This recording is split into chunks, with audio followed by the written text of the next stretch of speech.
Hey there, boils and ghouls. Welcome to this week's episode of Hollow Weekly. Nick and George here with 2021. end of the year wrap up. That's right. I'm a little sad wistful for the Hello Weekly Awards because we're not really doing that this year. But it just didn't feel right. I mean, the year felt kind of broken in a way. So even best of lists the best of lists are pretty interesting. I'm seeing less of them. What are you seeing on them? Well, the thing is, it feels like A24 took over horror in 2021 in the best of categories that live on the internet. And I'm not talking about fans or whatever. I'm just talking about if you're looking at critics and reviews. What were the A24 horror films this year? So, well, it's not just A24. It's just that vibe. Oh, okay. Right. So the vibe is all Hereditary, right? Exactly. And all the top movies are basically Saint Maud or like Saint Maud, right? So they all have that kind of vibe, or like The Empty Man or Come True, or a whole bunch of movies I'm going to talk about. So, and the thing I was thinking about, the best of part of it is, if you had the top three, if you took the top three movies of 1985, the top three horror movies of 1985, and you just did a watch party, you just watched them, got a bunch of friends, family, let's watch them, let's watch Fright Night, let's watch whatever. So you would have a blast, right? But if you took the best three movies of this year and tried to do a watch party with them, half the room would be, trying to soothe themselves with chemicals. They all feel like a cure for wellness. The vibe. They're all like super art housey. Yeah, it's very strange. So I'll say this: I've never seen a packed art house. So I think I know what you mean. But the best of list is like taken over by A24, David Lynch, and it's interesting because there's got to be a reason why this is all happening now. Right. You know where you won't be seeing those movies? Where? The Lemley 7 in Pasadena. Did you read that? Yes. We didn't go there a lot, but we went there enough. Right. And it's always kind of nice when you go there. You go to Romans, walk around. Mm-hmm. They even have a Blaze Pizza. It's almost the trifecta, honestly. They're taking away one leg of the trifecta. That's crap. That kind of sucks.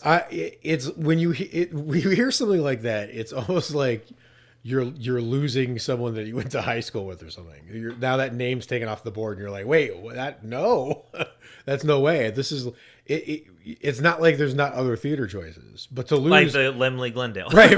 But to lose that particular one feels that one was cool. It was in a cool spot. Yeah, that hit her. Whatever. This is how I feel about 2021. Yeah, okay, 2021. We taking everything. Well, that's what I'm saying is the best of structure doesn't feel appropriate. So what we thought we would do is we would do some categories that, are just our picks of a random selection of the things that basically got us through. It feels better and more interesting than best. Best, I think of it like this. I think the word best feels a little lofty for 2021. We're still working on good. Yeah, best feels a little too high to shoot for. So, but before we hop into it, if you're listening to this on Facebook, oh yeah, and if you are, and you heard me say that, and you're like, "That's me," there's now a subscribe button. Yeah, look right, so up and to the right. Up and to the right. Is that okay? Yeah, that's where it's at. Up and to the right. Hit subscribe, and that's a thing now. It's a new thing. It's really exciting. It really helps us out. It helps the whole channel grow. So that we appreciate it. And it's great that feature lives there. Yeah. And if you don't see it, Facebook's probably Facebooking. Facebooking, or look down left. Yeah, because Facebook's Facebooking. Look around for it. It'll be there. All right. So the categories were: the first one was what movie or show, TV show, got you through something? Just got you through. You have a great choice for this, so go. Do you know my choice? No, I knew that we talked about this was the one I was excited to hear. Oh no, okay, no. Oh no, my answer that you're looking forward to is for biggest swing and a miss. All right, so we can skip categories if you want. I like this one. I like this one. Hit me. So we just finished Emily in Paris season 2. Yes. And as a horror podcast, that's my answer. No, I'm kidding. I love that show. You went meta. No. It was good though. I'll say that. What's funny is I'm trying to think of like what was earlier in the year that got me by, but there was something very recently that we haven't even discussed. Okay. That you got. I'm telling all my friends they got to watch it because they don't believe me. Yeah. Okay. But the new season of Dexter is that's right. phenomenal. That's right. It is so good, and I watched season 4, season 5, and I fizzled out. I tried to make it, and then I know the really famous, horrible ending happened, which I did watch that because I was like, I gotta see it. Sure, of course. And it was really depressing because like I loved Dexter. Like I remember like what I was doing when I watched like the first episode. That's awesome. Like I remember the shitty overcooked chicken I had with the Sweet Baby Ray's barbecue sauce. Like this is what I'm talking about. I remember all that. So that's a show that made an impact. The new season. A lot of shows are having like these comebacks and stuff like that, like they're rebooting them and stuff like that. So Dexter was sort of like fingers crossed, like can they undo? 100%. Can you undo a shitty ending? Right. And so far, they have. Where are we? I don't even know where we are with Dexter. Is it all out now or no? There's a few more episodes, and the cliffhanger from this current week's episode was really awesome, and it has the scenes that I always love where Dexter's thing is he's always going after another serial killer, and there's always that meeting. It's the I know he knows I know moment, and they had that last episode. It hit. I love those. The same thing happened in the Hannibal TV show. Yes, there would be that moment where they would find out about each other. And Dexter does this, and so good. Yeah, the new setting. I thought it was Alaska, but apparently it's like upstate New York. Okay, I think where it must be snowy all year round. I don't know. that I'm not too sure of, but I don't. Really, now I'm intrigued. Now. Yeah, I always thought it was Alaska. I don't know why. Doesn't make sense. This is a great selling point of the show.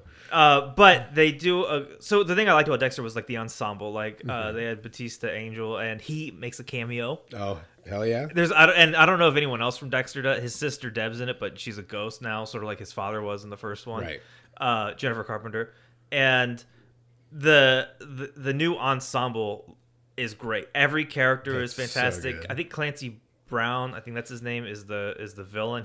I always know him because he voiced Mr. Krabs in SpongeBob. So this must be weird for you. Not really. No. It's kind of cool to see hear Mr. Krabs' voice. And he's like murdering people.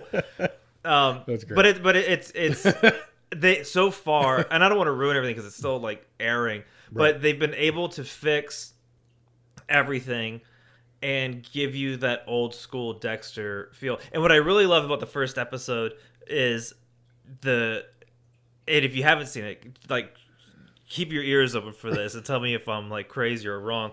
But what I think I heard was the music's like really scrambly in the beginning because Dexter's like hiding and he hasn't killed in X number of years. And at the end of the episode, obviously he kills someone. Right. But in the beginning, you hear this music, and it's really, like, scratchy, and you can't really tell what it is. But as Dexter's slowly going back in to bringing out the Dark Passenger, the music that you heard at the beginning, like, kind of unravels and becomes a little bit clearer, and it's Dexter's blood theme. Oh. And the way they did it, I was like, oh! That's genius. It was so cool, the way they did it. Yeah, because at the end, it's da-na-da-na-na-na, and it's like, oh, my God, there it is. Because the music of Dexter is also fantastic.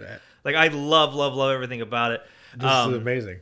I'm so excited. And it's one of the shows that Alex and I, we look forward to. And I kind of dig, I wish, because of cliffhanger, like I could go to like next week's episode, but it's nice to go back.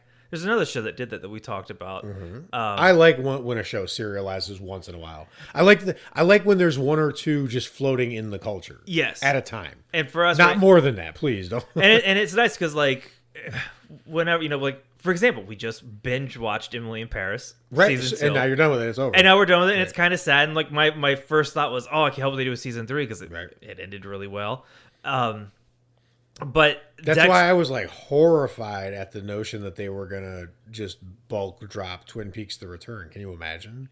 If you had just been able to, you need a lot of time. You have to experience it as like a group, whoever the fans are watching it week to week and talk about it. I mean, but it's also fun to have it's also fun to have the ritual. So like when we watched this current week's episode, instead of watching it Sunday night because I think it comes out Sunday night. But like, Wait, are you gonna kill people in this ritual? we've got Is that where this story's going? no, because we did a ritual yesterday, and I thought we were going to bring a chicken into it. And there's actually a dead squirrel on the street. Oh wow! I don't know if you saw him. Oh what?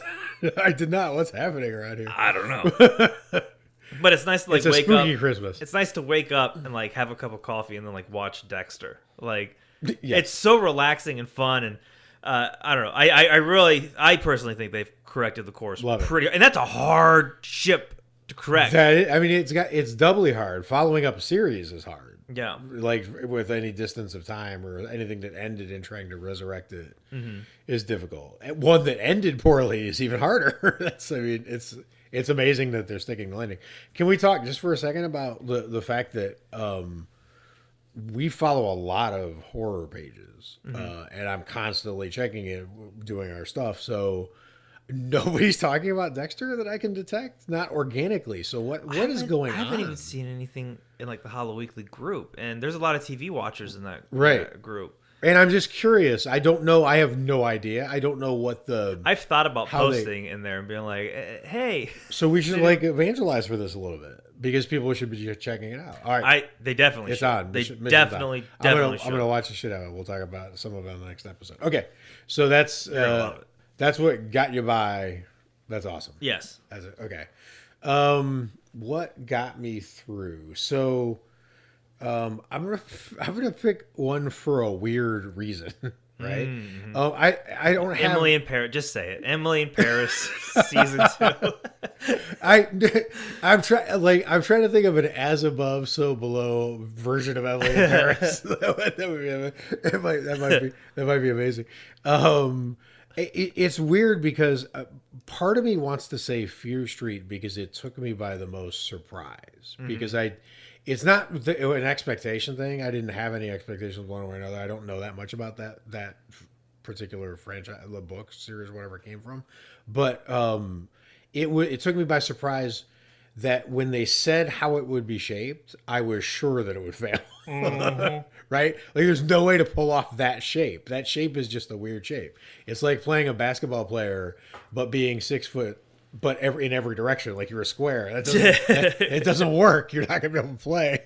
That shape doesn't belong out there, right? And that shape of 2 hour, like, come on. Mm-hmm. But it worked like amazingly well. So that's one of them. But because of our informal thing, my real one is the Empty Man. And the reason I was really excited about the Empty Man for this year is because it's perfect for the what gets you through kind of thing, because it's not what happens in it. I'm picking this for the weirdest reason. It's not at all what happens in it. This is a very depressing movie. Don't watch it if you're trying to get through something. It's like the opposite of what you should be watching with traditional answer. It worked for me for this because it was so perfect for one of the best horror movies of the year. It's just a placeholder. Everything in this damn year just feels like a placeholder, right? Everything feels like just, gone fishing, be back in X amount of time, whatever. And this movie felt like it was about to reveal who the villain was. And then you realize the villain's just empty. And it was like, no, but really, we're going to show you this time. Oh, it's just empty. That feels like a Channel Zero season. Totally. But even emptier, like drained of everything. Like this movie... Like me when I was sick and I was dry heaving. I was empty, man. Commas are amazing. Empty, comma, man is not the no. But it was weird because it has this Videodrome-ish kind of vibe to it. Like there's something just off, getting some message you're receiving from the entertainment that's being put in front of you is off somehow, right? Like it might be doing something in the real world. It might be bad to be watching this, right? And you get that vibe from this once in a while, which is cool. Host had the same effect. It was part of why I was so successful the first year of the pandemic. Right. Is everyone was like, that's me, but then they were also like, wow, that can actually be scary. Who knew that the Zoom thing we're staring at all like 8 hours a day could be that frightening, right? So like the Empty Man does this, but I just love its placeholder nature. It wasn't trying to be anything else except for the perfect logical conclusion of what you do if you take everything out of a movie like Blair Witch Project style and just be like, you know what? Nothing is the answer. Sounds like a Jim Jarmusch movie. No, it's Just not nothing. at all. It's no disrespect to him, but it's got too much chud in it to be a Jim Jarmusch movie. I don't know how I am painting a weird picture of this movie. Right, man. that's what I'm saying. It's too grimy to be. So here's the thing: the closest thing I could give you to the vibe of this is whatever was going on with the cult plot in the Hale Ratma version of what's the VHS 92. VHS 90, yeah, 94, exactly. 94. Yeah, 94. Those guys, the creepy way they were talking about Ratman, how they worshipped him or whatever, that's what this movie feels like, but for reals. Right? Wow. So it's a very strange vibe. It feels kind of corny, but kind of sinister, and then kind of goofy, but kind of like that would work that way. Right? This movie it has some punches in it. It drains you though, so don't use it to get you by for normal things. It just got me by because I was like, wow, this movie's perfect for this damn year. No one else needs to do any horror movie to represent how this year felt. This is the vibe of this year. The Empty Man. Congratulations. Okay, next category. All right. So, if we're going down the list, next would be what was the most pleasant surprise? Go. What's surprise? I'm gonna cheat. I got two answers. Fair. You know, in fact, 2020 2-2. I'm gonna pick two for two. Wendy's combo. That's 4 for 4. 2022. You got wow. Yeah. Oh my god. Okay, so I'm gonna cheat a little bit. Movie. I want to go with actually it's two movies. I really. Answers. What the hell's happening? I really liked Candyman. Yes. I don't know. I didn't know what to expect going into it. Yeah. I ended up loving it. Mm-hmm. And what's also cool about it is I feel like I still probably online see more backlash for the Child's Play reboot. Mm-hmm. You know, with the new people hating that. Mm-hmm. No one says anything like bad about Candyman anymore. And I really did that because both of those movies are really great. Yep. I think this is a bigger surprise for me because part of me also kind of knew Candyman was going to be good. Wait, before we get to the other surprise, can we just, because I didn't know how to work Candyman in, but I just got to say, we're not doing a best of an awards thing, but Candyman is one of the best horror movies it would be like of the year. It's top 3. Yeah. For sure. I don't know what the other two would be, but that's definitely like. Well, that'll spoil what I'm going to talk about soon, but it's definitely top 3 for Buka. My other surprise, funny you mentioned Ratma, is VHS 94. That's awesome. Okay. I seriously, because I love. But you love the VHS series. How could you be surprised? I like the first two. Okay. I like the first two, and it's also one of the things where, you know, movies start to get to, you know, their 4, 5, 6s. Oh, good point. And it's just incredibly far downhill. Yep. And so when I saw another VHS, it was like VHS 94, and I was like, oh, that's a cool year. Like maybe something could be happening there, but I didn't expect much. Great point. From it. But then we ended up doing the review, and I had a total blast. Totally, Ratma has sort of become a thing, which is awesome. Which is crazy that is becoming a thing. Guessed. I would have never guessed. Right? I mean, there were so many people trying to make Gabriel from Malignant a thing. Oh, he can take a hike. There were so many online people trying to make that a thing. And I just kept seeing Hell Ratma overcome it over and over. It was Ratma would grab Gabriel and just vomit. Well, it's not character versus character. It was just you could see that the discussion was, you know, there should be memes and clever answers to things should be. We could work Gabriel in. No, I know that. Like Time Person of the Year. Let's put Gabriel in it, and people will love it and think it's a great poster. No, it was. But someone would just come by and put Hail Ratma, and it would get all the attention. It was the people who really liked the movie and were upset that it wasn't a great movie. Those are the people who are trying. I'm just being honest. All right, yes. Those are the people who are trying to make Gabriel work. I'm with you. Ratma is. You know how I feel. Ratma is cooler in every sense. I'd wear a shirt with Gabriel or a shirt with Ratma. Ratma, dude. All right, it's no question. I love that we've somehow pitted these two. Yeah, they're on merchandise now. Yeah. Yes. Okay. Anyway, I mean, you know, I feel like Gabriel put himself in that position. Wait, we're here because this is a category. We can just do this. Are we done with the?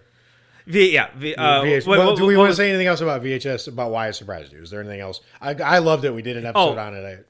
Yes, the second, the funeral home segment. Oh, yes. That to me was like one of the coolest, like creepiest, scariest. Shout out to Simon Barrett. Amazing. Things. I loved that. Yep. It was just 100%. And that to me was where like the 94 VHS quality-esque video camera stuff like really paid off. Like that to me is it's still weird. Every time I think about it, I think of the review that you saw where they said that was the worst. Yes. I did singled it out as the worst segment the weakest link in the anthology. There's just no way. I mean, I want to actually like, I would like to read that review because there's just no way that's the worst. There's just You're going to relitigate 2021 on the way out. Why not? Why not? This year's like, what was your no, first of all, let's talk. So the funeral segment, remember that this is become one of the running themes of the podcast is we notice when we remember things. I could just narrate that segment to you from memory right now, and I forget everything. Mm-hmm. Like I couldn't tell you. I watched Dune 2 weeks ago, and I could tell you like 5. And I love Dune, but it's hard for me to recall scenes unless they really strike me. The whole funeral segment, I could just tell you what happens. It's like I see it in storyboards, like a creep show, like a comic, right? Mm-hmm. It's just an incredibly memorable. I mean, great choice because it surprised the shit out of me because I'm not the biggest fan of the franchise, and to have that much fun with it was awesome. All right, so what are we doing? What's the next? What was your biggest surprise? Biggest surprise. Or pleasant surprise. Okay, my pleasant surprise was a horror movie called Sator. This movie, not many people have seen it, so I'm not going to dwell on this very long because it'll be boring to listen to about a movie you haven't seen. But it's a fantastic movie. It's really, really dark and unsettling. But there's a couple of reasons why I expected nothing from this movie. The person behind it doesn't have a lot of track record. The name Sator comes from the magic square. So the magic square is the same place that the word tenet comes from. It's a spell. So it's a word that goes backward, palindrome, right? So I hated Tenet, right? So I was like, this movie comes from the same kind of idea. I'm not going to like it, right? Next, it's a Blair Witch-esque movie set in the woods that's low budget. The odds on that are 20-1. Like 20 of those movies exist that are bad for every one movie in that genre that is good, right? So I just thought there was no way this movie could be really well done, but it is everything that Green Knight wanted to be and wasn't on the horror side. It's slow. It's slow getting to where it's going to get to. But man, it's my personal shopper movie of the year, right? It's the movie that just creeped in, and I felt how creepy, like Hagazusa, worse to me, really, yeah. But but only if you're along for the ride because it's slower than Hagazusa in the first half. Okay, it's like you could get annoyed the way we got annoyed at Midsummer in the first half. That could happen or not. It depends. But if you get through that, like I just think the way it plays out, the way it looks, and the way it just seems to have no answers. It's like watching an animal gnaw its leg off to get out of a trap, but the trap isn't there. It just looks insane. Like this movie's at the vet today with the rectal thermometer. Oh God, it doesn't look like that at all. I think. Poor Gat. Is Gatsby okay? Yeah, I don't know why they had to tell me that. Forget the details. Is Gatsby just generally okay? Oh, they were totally fine. Fantastic. But like okay, for everyone listening, Gatsby is my cat. I took him to the vet today. Wait, are we telling this just now? Like 45 seconds after the rectal thermometer drop? I think it warrants an explanation. No, I just realized the gap of time from where we mentioned it to the explanation. Now they can hilarious. see if it matches what they were thinking. Yeah, They're exactly. listening. Anyways, the vet calls. They're like, "Oh, everything's great. We got to get him for teeth cleaning." Gatsby did not like the rectal thermometer. He did not take that well. And I'm like, "Yeah, you think?" So, anyways, I find that when I try to call them, I never get through. It's always busy, or you always put on hold immediately. I feel like their phones are just getting bombed all the time. maybe they could save time by not telling 99.9% of pet owners this detail. They could save like 100 hours a year of phone time. But everyone's gonna hate and that. then they were like, okay, this is a side tangent. So I took both my cats, Gatsby and Daisy, right? Yes, and yes. they're like, Daisy is a little bit on the heavier side. She needs to lose, Damn. like, it was seriously like 0.1 pounds. And I was like, just have her take a shit. Like, why? Like, is that real? like, that's such a small amount. What is it with this year? I don't. And this end of this year. I don't know. It's amazing how people are behaving. I was like, is that what's tipping the scales? I get. All right. Well, all right. Thanks. All right, so that's back into the holidays. Well, it's funny. That's our last segment. Yeah, was the biggest swing and a miss. Oh, good. We're going full negative. Oh, well, we can do. Do you have an answer for that? Definitely. Okay, go for it. Oh, Green Knight. Go. Man, that's a wound that just keeps opening back up. We were so looking forward to this movie. I thought it was just gonna rock my world, dude. Like I don't know what I thought. It was gonna be this big, you know, like sometimes when you see a movie, you just connect with it on like a deep level, and you do nothing but think about it. You listen to the soundtrack, you watch it a couple times. I thought that was gonna be the Green Knight, and it didn't do anything. And I see people online talking about how much they love this movie. Absolutely. I think they were saying it got snubbed for VFX Oscar or whatever awards are coming out. And oh my god, I did not. None of us liked the movie. The whole squad. You didn't like the special effects, the green over there, and then the green. Well, they were like the Giants, and I was like, okay, the Giants. Yeah, and then they're mad that like Marvel is getting nominated. I'm like, yeah, but they spent like $40 million on a movie, dude. They spent $40 million on Spider-Man's feet. No. Like, of course they're gonna get nominated. Oh no. I don't know. Well, okay, so that is a. But we have a whole review on the Green Knight, and we're not big fans of like shitting on a movie, right? but to be fair, to be completely fair, this was the category.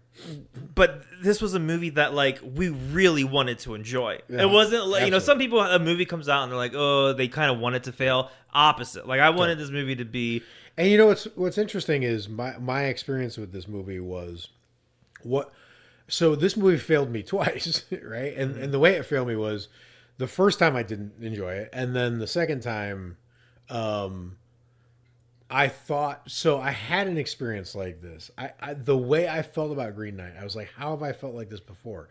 And I realized that I was way too judgy watching The Lighthouse on my first watch, and I watched The Lighthouse again, and now I love The Lighthouse. I don't recommend it to people, but I love it. Right? Mm-hmm. So it really grew on me, and grew on me quickly. So I was like, I'm going to give Green Knight another chance. Like, I'll do the exact same play I did with Lighthouse. The same amount of time in between. Like, nope, it got worse. Really? I didn't know you gave it a second chance. Not the whole thing, because I could tell where it was headed and what was going. I didn't even get... I bailed right before the Joel Edgerton part. What made you... So I made it pretty far, but... So what came up the second time? The thing is that... So first of all, I grant that it could work for tons of people, right? We're not the kind of podcast or like whatever that thinks. All these things are subjective. From my experience of it was because I love The Witch and so many people hate The Witch. I have to defend it all the time, right? So the weird thing about this on the second watch was it's so obvious what the movie is trying to say or where it's going at any given moment, right? The mysteries there's some cool mysteries that kind of hover in the background. They're like a mist. They're not, you can't point to them, right? But it's what's unfolding in front of you comes from a very, very simple story, right?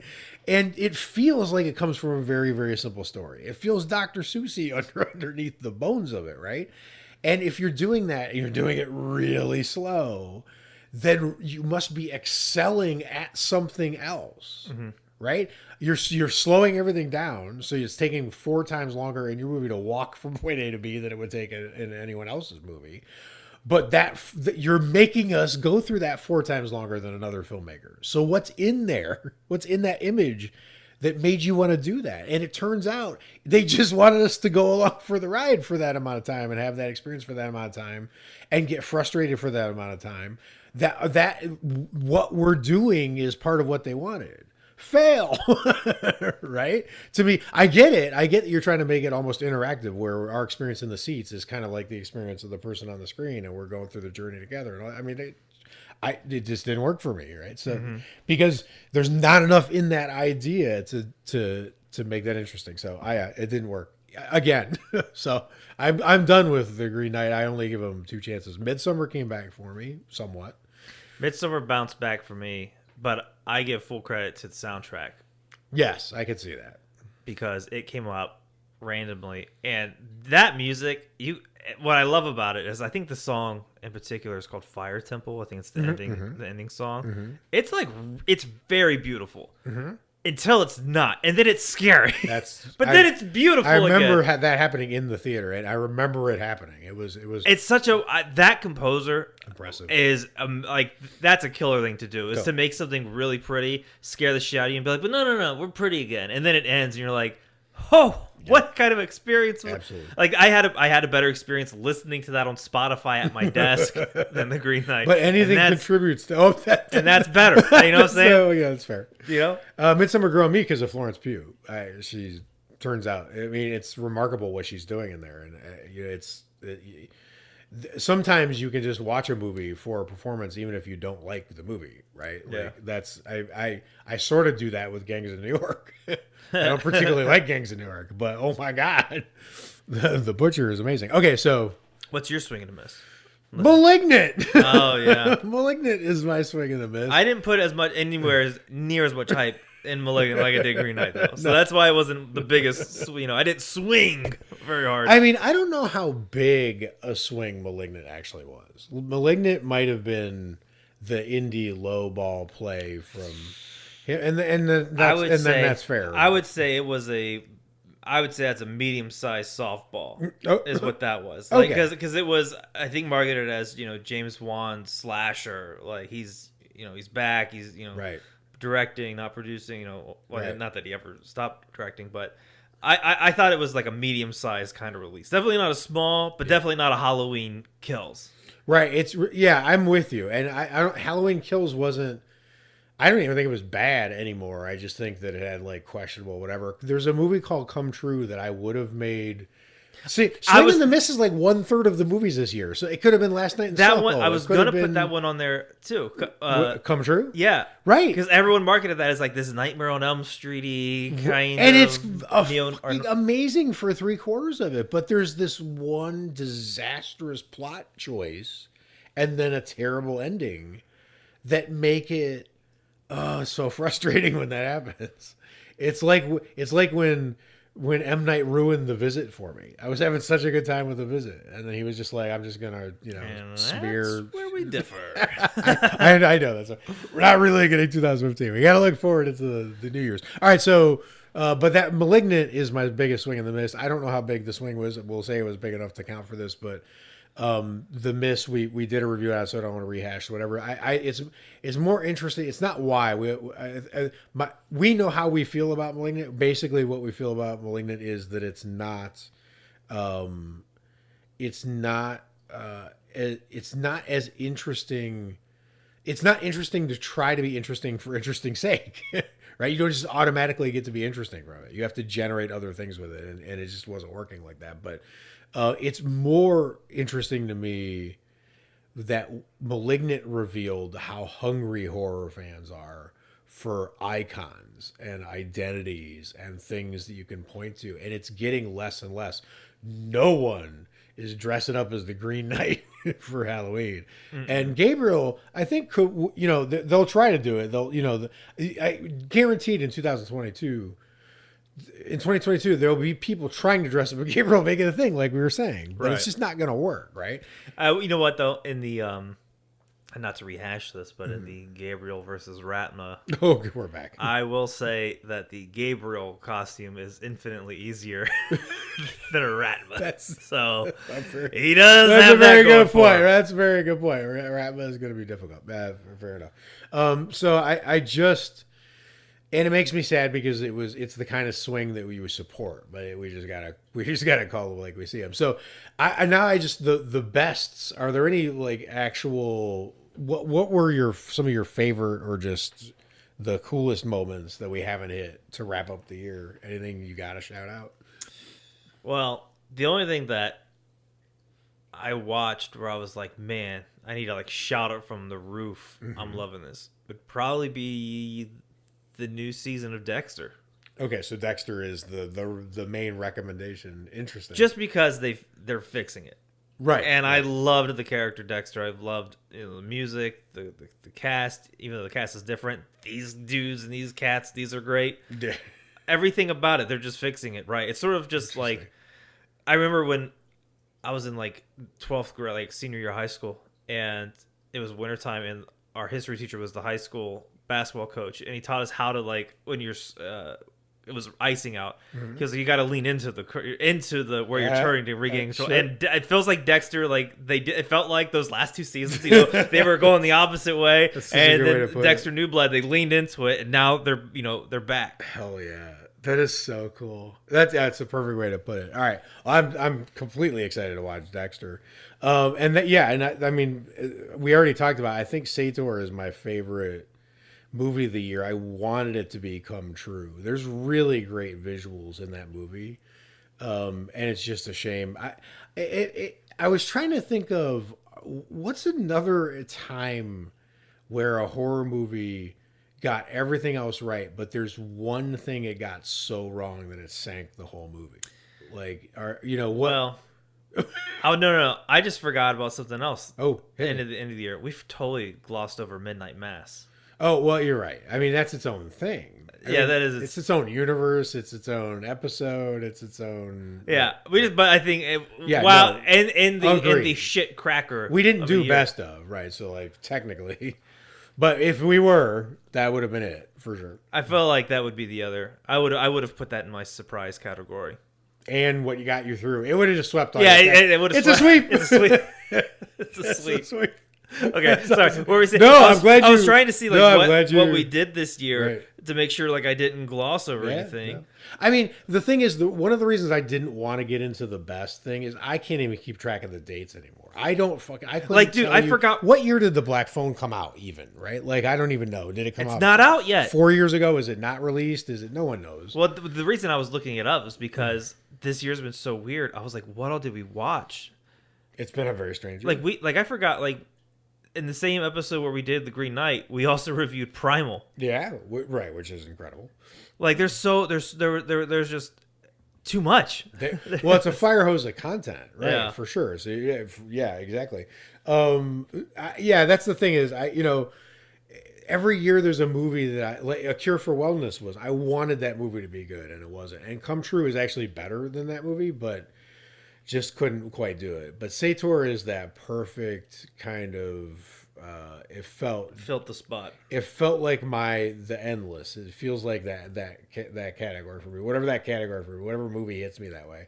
It really should have been Saint Maud, but for some reason, Saint Maud is one of the best horror movies of the year, no doubt about it, and performances. But if it's even in this year, I don't know. I feel like I've been thinking about that movie for 3 years too. Like, what are we gonna? Who knows? But luckily, the point is, go watch Sator and let us know what you think. Luckily, there are a handful of movies next year.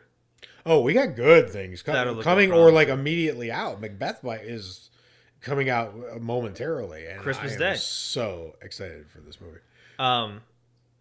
Do you want to make predictions for next year? Yeah, I got a list. Hit me, man. I got a list of movies next year. We should have started with this. I love this. Let's just give. This is the hopeful part of the episode. I love it. This wasn't our favorite year, but like next year, good call. Fingers crossed. Yes. All right, I'm just gonna go down the list here. Do not play the trailer.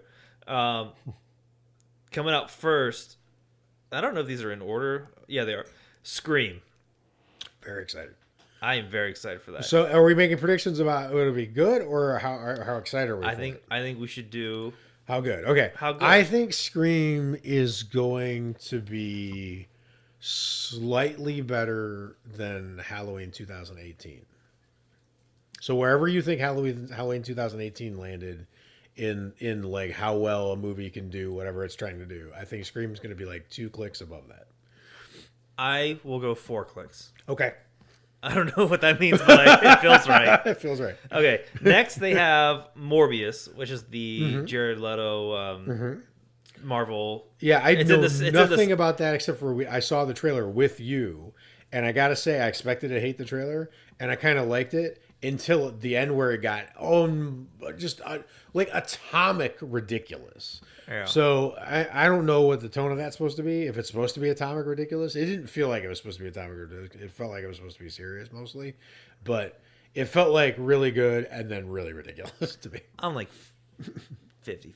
I'm like, okay, you know what I mean? So like, it could be good or ridiculous. It could be good, it could be bad. Okay. All right. Followed by that, The Black Phone. Yes. Which they have the February release on here, but I think I saw where I think it was the writer, or the director on Twitter. It got pushed back to like May. I think nothing but faith in this movie. Same. I think it's gonna be fantastic. I would buy stock. 1,000 clicks. On our new ratings. I feel really good about that. Next is Texas Chainsaw Massacre. This is going straight to Netflix, which some people see that as a dark omen. There's also been some online buzz about that. There has. That apparently there was a screening that went by very bad. Yes. And then Fede Alvarez, who's producing it, who did Don't Breathe, Evil Dead remake. Oh, I thought he was directing it. Oh, I didn't know he was just producing it. I'm wrong now that I think about it. But he's producing that's it. awesome. He said it's scoring just as well as Evil Dead. No, the second film, the Don't Breathe. Don't Breathe 2. Don't Breathe 2. Okay. So whatever that means. I mean, sure. I mean, how did that do? You know so what do you think? Are you take this one? Texas Chainsaw, man, like that was. This is your franchise. That was like, that was the franchise that my dad wouldn't let me rent. He was like, there's cannibalism, and I'm like, I wouldn't know. I never seen it. And there's not. There's hardly any blood. There's tons of cannibals. So I've always loved the idea of it, but I don't know. There hasn't, ever since the 2003 one, which is like my personal favorite. All the origin stories. Yeah, I actually liked Texas 3D. I know it's not good. But it's not. It was fun enough to exist. Oh, if we had to go like Rotten Tomato scores. Oh yeah, I'm with you. I would really hope for like a 58. But wow. I see this like a 30. You're skeptical. I'm very skeptical. Here's the thing. I'm going to do this for you. I don't know anything about it. Watch this. I'm just going to do it for you. I'm going to do like in the spirit of the season. Knock it out. Ebenezer Scrooge. This movie is going to be awesome. This movie is going to be really good. That's encouraging. That makes me happy. I'm just guessing. Don't. You got to just stick to it. Okay, it's going to be amazing. No, I don't know anything about this movie, but the thing is, the way things have been going is the things that didn't look like they were going to be good have been good, and the things that I thought were, it's been flipped. Right. So the best I can say for this is if the trailer had some flip theory. The trailer had some really cool shots in it. It did, actually. So I will say this is the one I want to surprise me the most. Okay. Because the franchise has been in the slums. Yep. Maybe it could VHS itself. All right, fair enough. Next is something called "Don't Worry, Darling" with Florence Pugh and Harry Styles. I don't know anything about that, so we'll skip that. I vaguely know something about it. Next is we don't know anything about this, so we're just gonna be pulling this out of our ass. But it's Jordan Peele's next movie, Nope. Yep. Yeah, I just think it's gonna be great. I just think it's gonna be great. I liked Us. Yeah. Hocus Pocus 2. Right. What do you know about this? I don't know. I don't know. I mean, I think it's fine. I know they got the original witches back. Right. So that's a good step. That's a great step. I think it's a Disney. It's going to be a Disney Plus movie. Okay. It's not on your list. Is there more? What do you got? Next, they're making a movie based off the book Dark Harvest. Okay, no. Which looks... Can't guess about that. The poster looks cool. That's the book cover.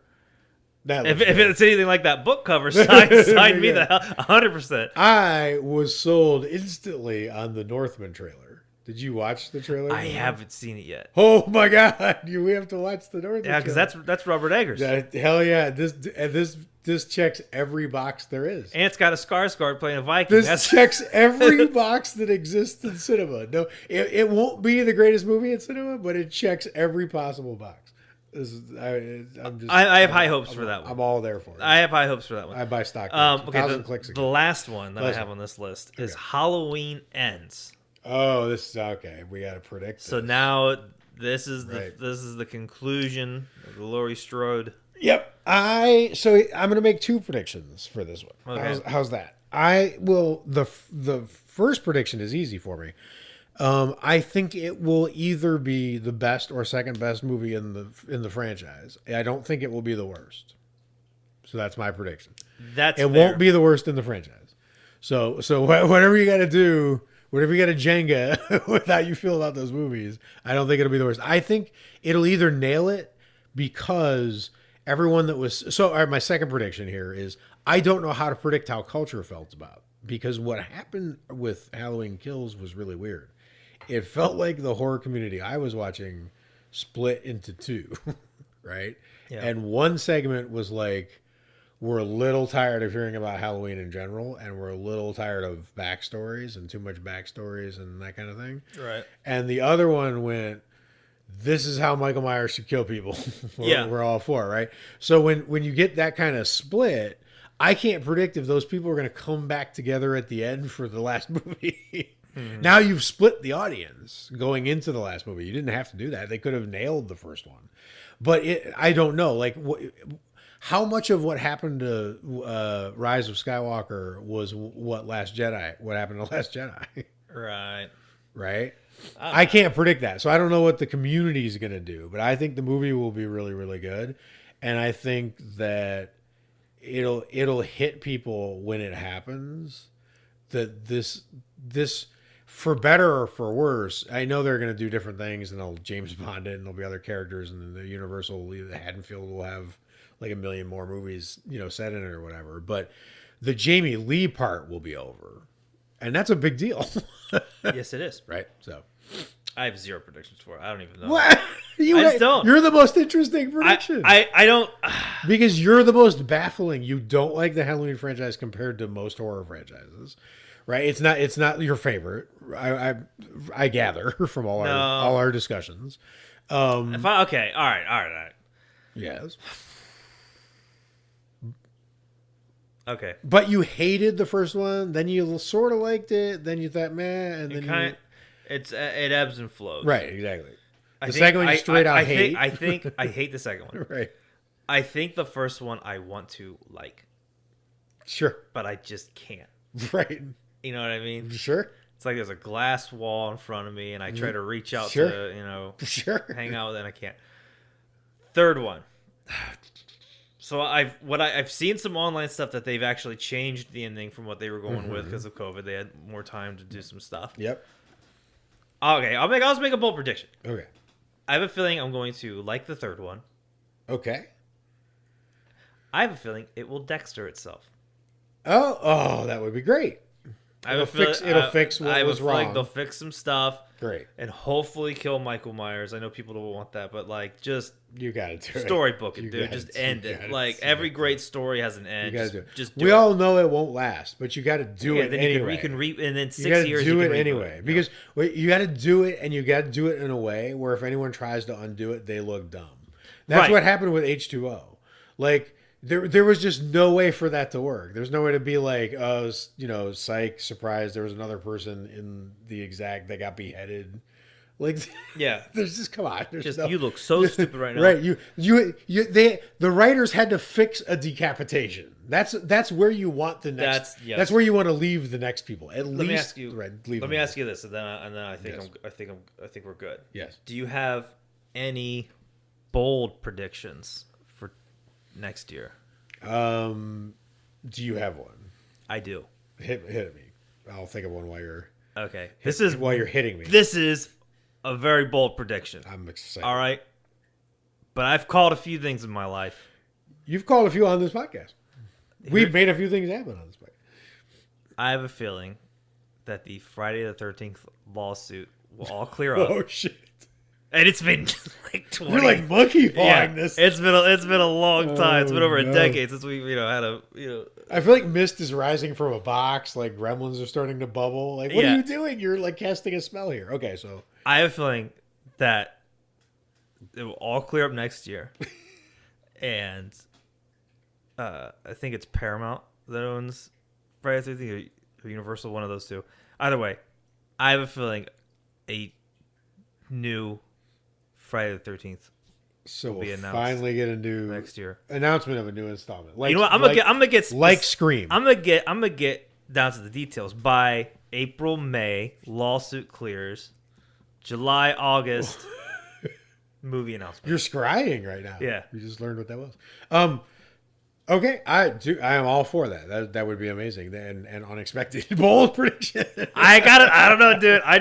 You're feeling it. That's good. Because if I'm right, I love it. I nailed it. I'll I can point to the It's weird. You're usually right about those things. Okay, so that would be awesome news. Bold prediction.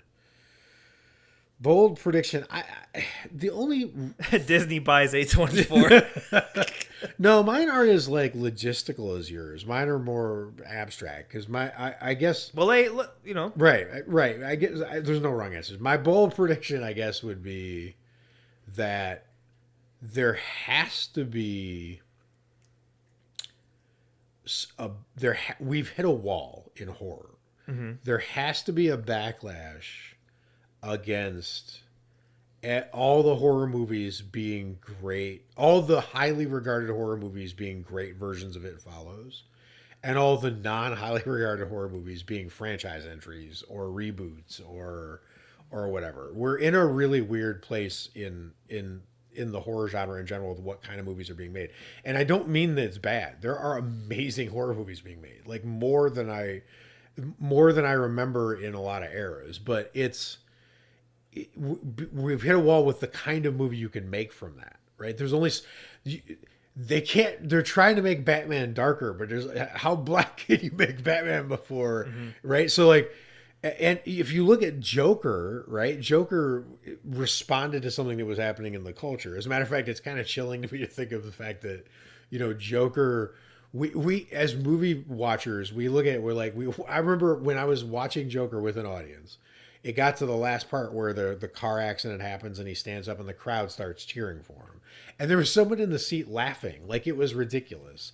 And they were literally saying like no crowd would get up and act like that or no one would cheer for that, right? And then like I'm looking at like Kyle Rittenhouse entering like a pro wrestler in neon like things in events or whatever. Like reality is always weirder than the shit we put in the movies, right? The movies have gotten really weird. Our reality's gotten really weird.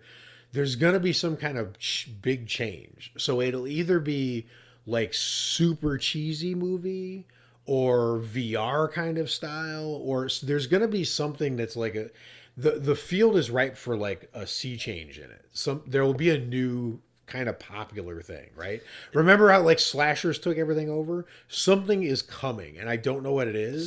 So what you're saying is, because you can look at horror through the decades and kind of cherry pick a handful of things that define that decade. Exactly. You think next year, which makes sense. Yep. We're a few years into this decade that we're going to start to get those cherry picked ideas of what's going to define the Actually, decade. I'm so glad you said that because that's the best way to explain it, right?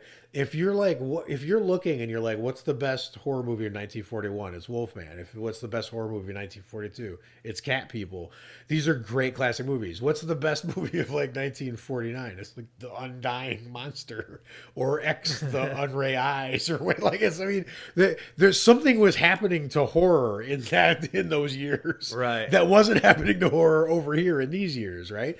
And when we look at whatever the best horror movies and TV shows. And books for that matter, of when we look back at what the best horror movies of 22, 23, and 24, they're going to be fucking weird, is my prediction. They're going to be they're going to not look like the ones around them when you look back at it. It's going to be it's strange time. I don't know what it is, but something's coming. That sounds real exciting. That sounds great. That's bold, vague prediction. Wow.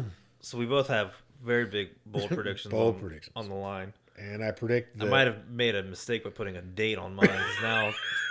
But I'm going to stick to it. I got no choice. You also have 15 wishes floating out there on the... That's very true. That's very true. Okay. Yes. What are we going to do if, like, I nail it, though? You know what I'm saying? Like... No, it's going to be amazing. We got to, like... I'm gonna write to whoever's doing the Jason and be like, you know what? Where's my check? You're welcome, sir. I manifested this for you, yes. Anyways, okay, well, that's our predictions. Let us know what you think in a review on iTunes. But actually, if you're still listening to this and you're on the Facebook thing, let us know if you're still looking for that follow button, because you could. The subscribe button it's super easy. That's the one thing Facebook can do really well, is just make things user friendly. It'll be easy to find, and we appreciate everyone that's stuck through us through this year, which was a strange year. Where some of the episodes might be late, or somewhere we're trying as hard as we can. These years, it's gotten weird around here, but no excuses. We're gonna have a great 2022, and we're glad you stayed with us. So until next time. Till next time, stay scary, watch a bunch of horror movies. Talk to you guys next time. Bye, guys.